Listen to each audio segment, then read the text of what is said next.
How you guys doing? Better than you, apparently. Either you just woke up or you have a cold or something.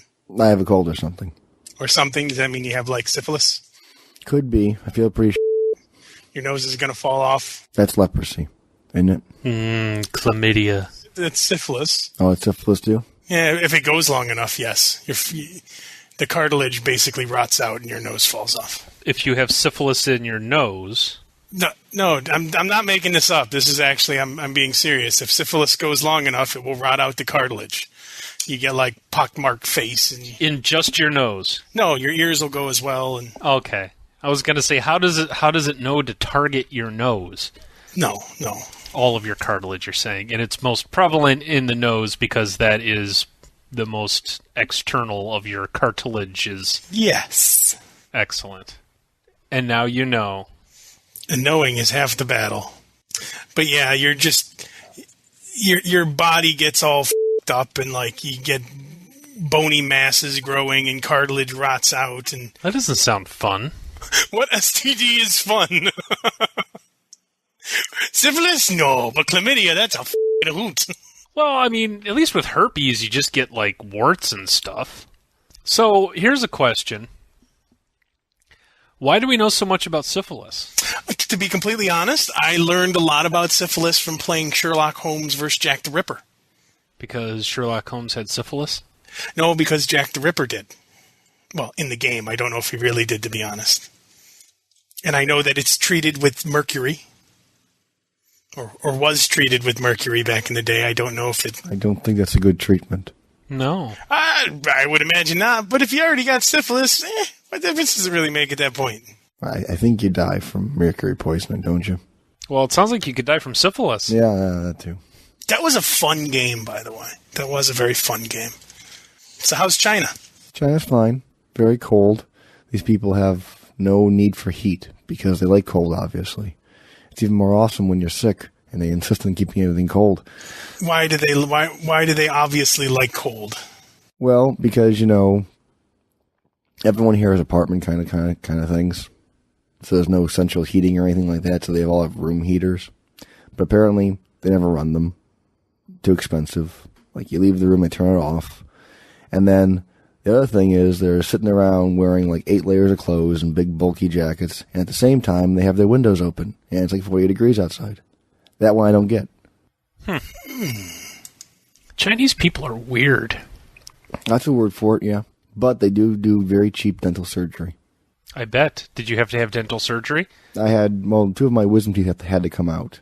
So, in the States, it would have cost $1,000. Here, it cost $50. And it was very painless. Yeah, I had my wisdom teeth pulled, was it last year? 2 years ago? And I only had 3 wisdom teeth, and I pulled all 3, and it was like $1,400. Yeah. It was awesome.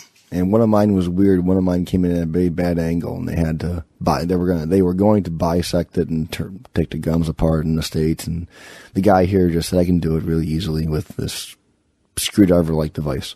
I can do it with this hammer and this bottle of Jack Daniels. Here, drink this liquor. Now open your mouth. Don't worry. The screwdriver's safe. It's okay. There was the potential for a hammer, but they didn't need to use it. Oh, that's fucking awesome. I'm going to hit you with a hammer. I don't know why all of a sudden the dentist became Rocco, but he apparently did. You said it only cost you $50? No, it actually was $30. It was $30 after the conversion, yeah. 30 or 40. Really cheap. Now, did they, give you any incentive that you're not going to get any infection or anything like that? Well, they weren't cutting into the gums or anything, and they were pretty clean what they were doing, so I let them pass with that. I wouldn't get surgery over here, but for simple teeth extraction, it was fine. And I got sick before I got my teeth pulled. The sickness wasn't from my teeth being pulled. So that's been my week. What's your guys' week like? Not as bad as yours. Yeah, I didn't have people hammering my mouth with a screwdriver. That sounds gay. That just sounded very gay. I didn't have people hammering my mouth with a screwdriver. They were hammering something else, though. Oh, zing!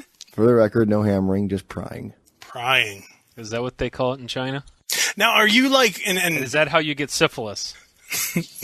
No. Get syphilis... hookers. Are you giant there? Yeah, I can see over everyone about a foot. 6 inches to 10 inches over everyone. I need to go there and just dress up like Godzilla and just rampage through the streets. Now, granted, I know I won't get very far because I'm just a fat guy and they'd all swarm me and take me down, but still, it'd be cool. Yeah, there's like 2 billion of them. Tell me that wouldn't be cool, though, to just cause I'd be giant over them all. Ah, smash! Ah! Anywho, Video Game Show, episode 230. I am Keith, and with us today we have Chad, who's sick. Hello. Ivan.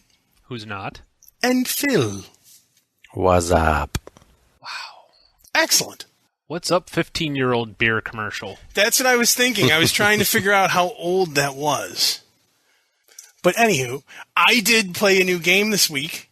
Hooray! You did. Yeah, I got Magicka on Steam. Yeah. Planeswalker? No, Magicka. Oh, Magicka. Basically, it's. I know I didn't play any multiplayer or any of that yet because honestly, I've just spent a couple hours playing with the spell combinations. So you're a little wizard, little robe guy, and you have you have these different spells families to choose from. So you have like lightning and ice and water and fire and energy and all, and you cast the different spells of different combinations. And I really don't know what the whole point is, but I know it's kind of like a spoof game. They're like making fun of Games Workshop in the first level, and they're just kind of mocking things, and everyone talks like the Swedish Chef. It's like kind of a fun little game in that capacity, but it's cool because you have all the different elements of these spells, and you combine them to do different things. So like water and fire will make steam, and you shoot steam out instead of just water or fire. And you combine all the different elements, but you have to be aware of canceling elements because obviously like fire and ice aren't going to go together or, that kind of thing. But the whole point is, you're running around and using different combinations of the magic, you can do different things to manipulate stuff and kill bad guys. And I haven't played it super long, but so far it's been pretty cool. So, the wizards can't swim in this world. It's a known fact from what they say. Just wizards can't swim. So anytime you get to water, you got to make a bridge of ice and then run across it. And when all these things are shooting at you, you can put up walls of energy, and then combining different elements with your energy wall, you can have like a rock wall or an ice wall or a rain wall. And when you're wet, you have to dry yourself off or you're going to take damage if you cast a lightning spell. It's a neat little thing. I haven't played it super long, but it's pretty cool. It can be up to 4-player multiplayer. I've literally played it about a couple hours. I mean, maybe 3 hours or so. But it was $10 on Steam. I figured, what the hell? It looks kind of cool. But I really was just playing around with different combinations of magic. And as you can find different spells, like they have, if you combine the magic in a certain way, you unlock a new spell, and then it comes into your spell list that you have. It's just really cool because there's literally like 9 or so different elements. I mean, I could be wrong with the number. I don't know off the top of my head, but it's pretty cool just because figure you got 9 different things and it's different combinations, and it's not even just like earth, lightning, fire. It could be earth, lightning, fire, earth, water kind of a combination, up to 5 different things. And as you combine the different stuff, it obviously has different effects. So it could be really cool. I've been having fun just running around figuring out the combinations, but I think it could be a neat little multiplayer game. It's kind of like Diablo with your character. You're running around. It's pretty cool. I laughed multiple times because your teacher is named Vlad and he looks like a vampire, but after every sentence he goes, "But I am not a vampire." It's a funny little game. But obviously I've only played a little bit of it, but so far it's pretty slick. I've been having a lot of fun with just trying different combinations of the spells to see what all I could come up with, and it's been pretty neat. Yeah, it looks pretty cool. I read about it on WoW Insider because apparently one of the weapons, apparently you don't use weapons, but you can find weapons, is what this thing said. Yeah, I found a couple different staves and that weapon and hand weapons as well. You can find. Yeah, you can find a giant mace hammer type thing that looks like Ragnaros's weapon, the big giant fire guy at the end of one of the raids in World of Warcraft. And they were saying that as much as World of Warcraft takes like pop culture and gaming references and puts them into World of Warcraft, like Magicka like does that times 10. And they said it was actually a pretty fun game. Yeah, so far it has been cool. I don't know if they have a demo for it. The game's only $10. And it's available on Steam, so that's cool. Yeah, it is. But it seems like it would be fun.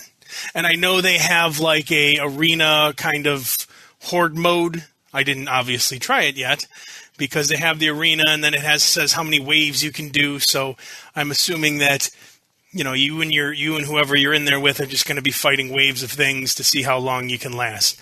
But they do have different stabs. Well, stabs and or weapons because I found about 3 or 4 different stabs. You can't carry. It's not like you have an inventory. It's just this is what I'm going to pick up and use. And the different stabs have different abilities and the weapons. You know what? The only thing I've ever used a weapon for so far is to just like cut a rope. That kind of stuff. I haven't actually ever tried to attack anyone with it. But, I mean, like I said, I haven't played it very long, but so far it seems pretty slick. I think I'm going to enjoy it as I play it a bit more. But it's neat. Their little mages look cool, too.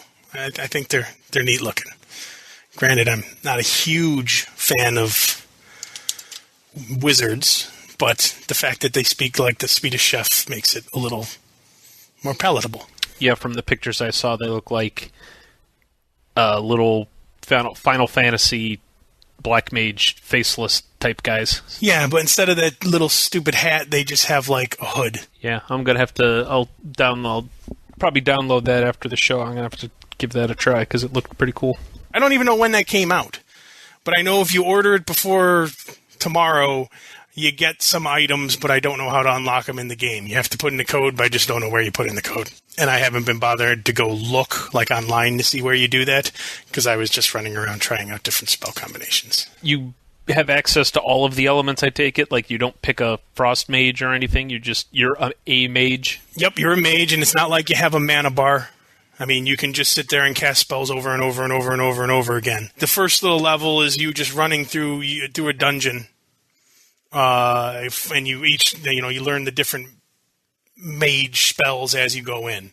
The controls are a little different.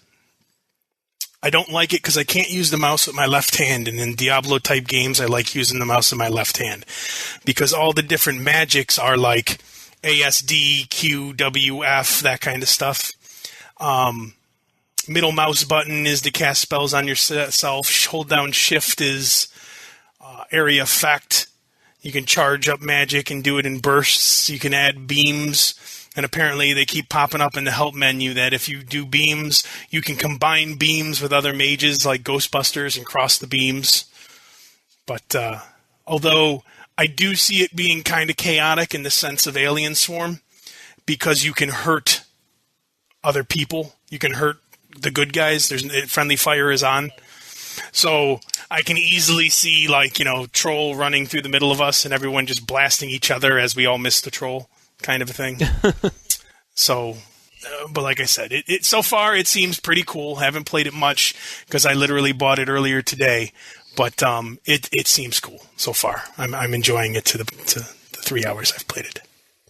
Jill and I went to Dave & Buster's yesterday with Chris and Heather, and I've pretty much deduced that Chris is a pain in the ass to take out in public. Why? It took you this long to figure that out? Like, what did he do, I guess I should say? I mean, we were having fun, but he was being kind of a jackass at some points. You guys know we're going to play the bowling game. So basically, there's a big giant screen on the TV or TV screen on the wall, and there's like a podium with a life-size bowling ball in it, and it's kind of like a roller ball. So you basically spin this ball in this podium, and it makes the ball go on the screen. So for special effect, there's like a plastic fixture coming off the podium that looks like a ball return. So we get towards the end of the game, and then Chris jumps up on top of the ball return part of the thing and almost breaks it off the podium. So, of course, Heather was yelling at him, and he was being a jackass, and people that work there that wear their little striped referee shirts were walking over and watching him, and then he would walk over when we were playing the skee ball. He would like run up the ramp and just throw the ball in the hole, and people would be, watching him and kind of keeping an eye on him too. So I really can't get too mad at him because I do that stuff too. You know what? F you. I'm paying for the game. I'm gonna go over and put it in there and get my tickets. And then if you grab the tickets and you pull it just right, you can pull out a bunch of extra tickets. We did that at Chuck E. Cheese. We would literally run away, come back with a whole roll of tickets in like 5 minutes, and the dude would just be looking at us. Because if you grab it and you pull like perfectly straight, you can just unroll the whole roll right from out of the ticket feed. But I think they cut them now. I don't know. It's been a while since I've been to one of those, but we used to do that. It was fun. Yeah, well, we still had fun, even though he was almost breaking things. So did they have cool games there, or is it all just kind of... What it looks like is mostly a bunch of shooter games, a bunch of racing games, and then it looks like they took out a section of games and condensed it a little more so they could add more tables for food in the gaming area. It was freaking packed, too. I've never seen that place so packed. Like, each lot, there's like a lot up in the front by the main doors, there's a lot in the back by the main road, and then there's that huge side parking lot, and all three of those lots were packed. I mean, we drove around like 3 times to find a parking spot. And it amazes me that people keep their 4-year-olds through 8-year-olds up past midnight at Dave & Buster's. I remember the one game there that was cool. It was like a big bubble, and you sat in it.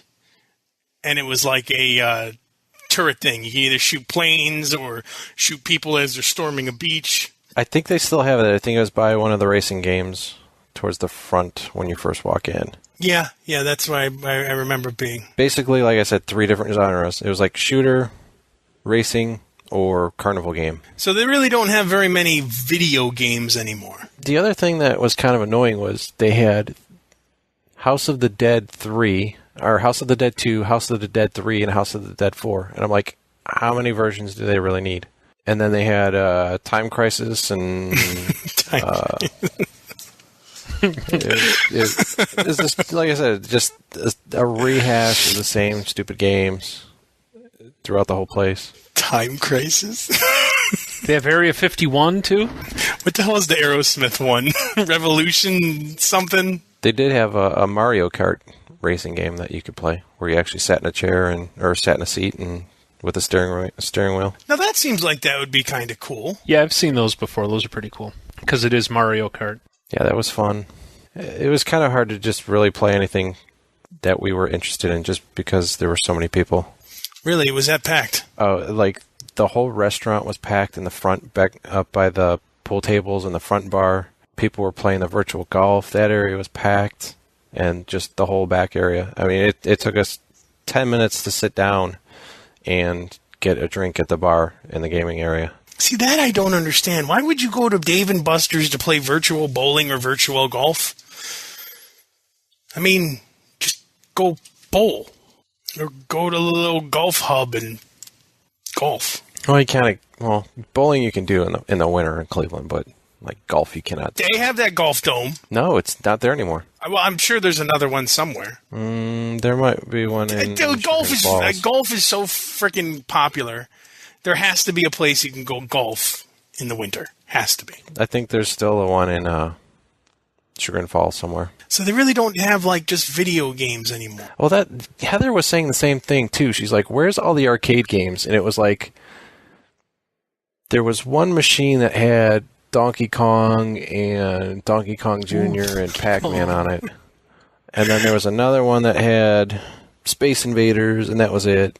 And did they have that mech game that no one ever played because it was like $10? Or did they get rid of the one where you actually like get inside of the machine? It's like a booth, yeah, and you are sitting in this little booth, and there's all these knobs and buttons, and You're like Zim, just pressing buttons madly, cackling as you die because you don't know what else going on. I know what you're talking about, but the area that I'm thinking of where it was, it might have been there, but I'm not sure. You couldn't possibly miss it. There was like 8 big booths. I know what you're talking about, but I don't think it's there anymore. Yeah, I was there like a year and a half ago, and it wasn't there then. Yeah, they had like some sort of horse racing game where you can get like 12 people or something and play some horse racing game. You race horses? Yeah, I don't know how you do it, though. Yeah, that's what all these places have become. They're all interactive type weird things. They're not like arcade games anymore. Yeah, I don't get that. The other big thing that they had was they had a virtual deal or no deal game, and then they had in the middle there was a big huge one where you can get, I think it was 8 to 10 people, and it was just trivia. Yeah, I saw the deal or no deal because actually Chris, Brian, Heather, and I went bowling on Friday. And they had the deal or no deal. I didn't even look at it. I just saw the game in their little game room. It's like all these places, if you can't win tickets in order to redeem prizes, then, they don't have them. They don't have, like, stand-up arcade games just for the sake of enjoying an arcade game anymore. That's just kind of sad. I mean, granted, I realize that, arcade games probably aren't a very big market because everyone has a console now or a computer or something that is going to be playing games just as good as that you would play there. But what's the point of having a gaming place like that if they don't have...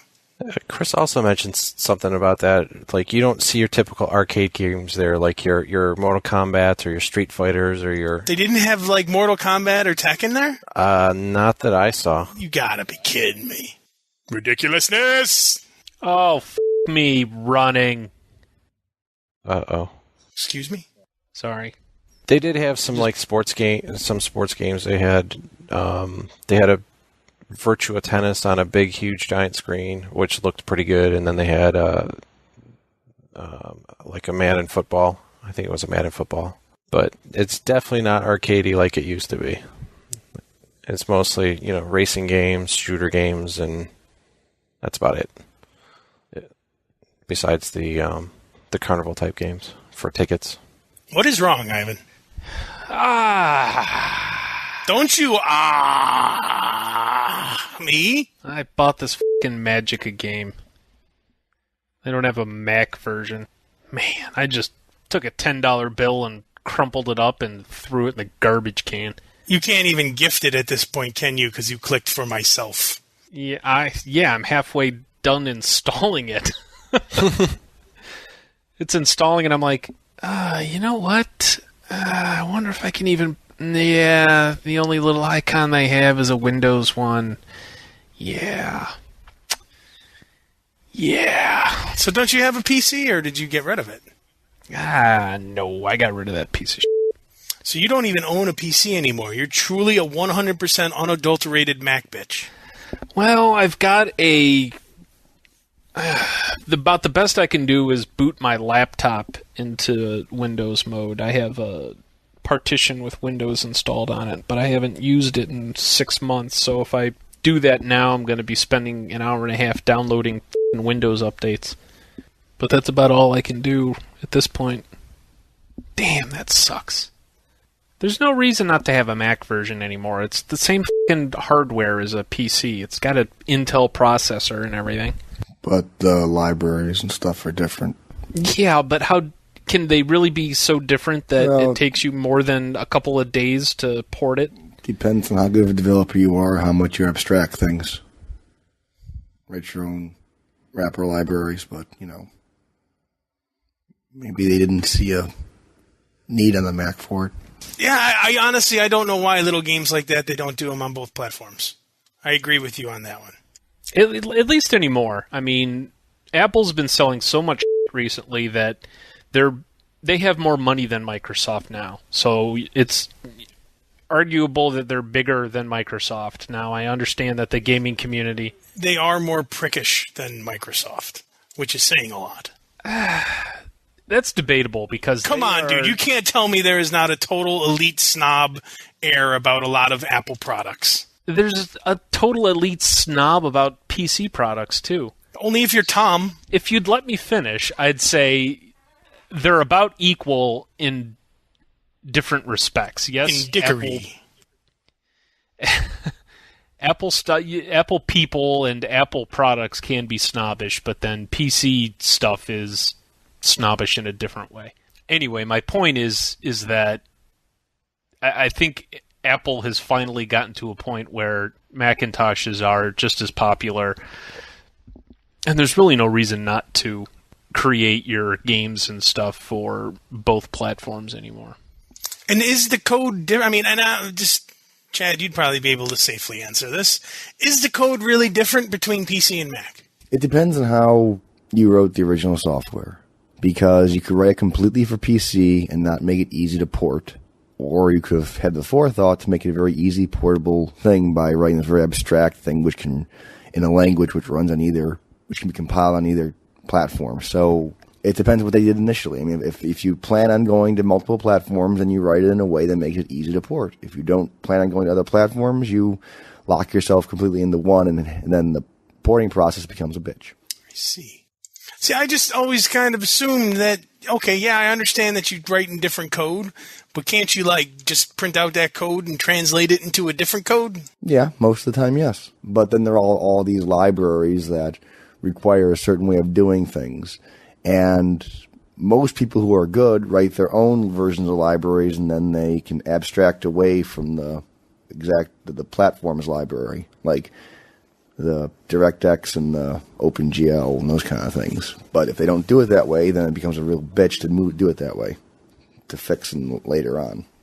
And I know you really can't return that there, Ivan, either, can you? He probably could just... Yeah, I could probably send an email to Steam support and explain to them what happened. And it was kind of like, I think Bob was talking about that once. He did something, the game sucked so bad, he wrote them and asked them to refund it, and he said something about they'll do it as long as you don't, do that 20 times a year. Yeah, well, and also one of the features on the thing wasn't explicit. It had a feature listed that really wasn't true. I think that's what his case was, if I remember. I vaguely remember that. You just accidentally bought it. Well, yeah, I wasn't even thinking. So you should be okay. If you email them, they should probably credit you for the game. Yeah, I don't know. I don't know if it's worth... I don't know what I'll do. Dude, come on. You telling me that an email isn't worth $10? An email? No. I'm saying it's possible for me to play if I just boot my laptop into Windows. So it's possible for me to play it. I'm wondering if I would ever do that, or if I should. I mean, because if it's really that good of a game, I mean, I can actually play it. It's just I won't be able to play it on my larger screened computer. It's fun on the same level of, say, Torchlight or Trine when you played those. Yeah. Like I said, it's fun. I would honestly say give it a whirl, try it on your laptop, because it's just cool that you have... Jesus, there's a lot of combinations of spells. Yeah, I'm looking on their website just to see if, it says something like Mac version coming in a month. And if that's the case, I'll just keep it and wait for it, because that's one of the other good things with Steam is doesn't matter what platform you play it on, you buy one game and you can play it on however many computers and however many platforms you have. Like I can play Torchlight. I think it's Torchlight. Yeah, if they have it on Mac, you can download the Mac or the PC version after you buy the game once. Right. So I'm just looking to see if it says anything about doing that. Because, if I find something like on their forums or FAQ that says, we are not planning a Mac version anytime in the near future, then I might think about seeing if I can get a refund. But nice. Their FAQ has one question. What is Magicka? I say all 5 of us should send in an email, and it should be enough hits to be a frequently asked question. Just all of us just inundate them with, are you making a Mac version? Are you making a Mac version? God, and I hate forums that require you to create a username and password. Yes, just let me go look at your fine. Make me sign up if I want to post, but most of the time I don't care about posting. I just want to look something up. And I mean, I can browse, but I can't search. So what are you bitching about? Because I can't search. I have to, and they don't have any categories. It's just... You have to be a member to search? It's 82 pages of just one forum. So I'm not going to browse through 82 pages looking for the keyword Macintosh in the title. You got nothing better to do. Oh, that's silly. Okay. I hate the ones that don't let you do anything unless you sign up. I mean, that's worse. At least you're right. I can at least browse through the different topics here. But I agree with your issue with not being able to search unless you sign up. That's dumb. More things need to go that Steam route. Like, Steam is just... It's well put together, you know? They did a good job with Steam. They did. Okay, guys, we've hit the 35-minute mark, so I think we're... Wow, we actually did a full show? Yes. Wow. That's the show there. Any final words I want to put on episode 230? No, not really. Not really. I don't have anything special to add.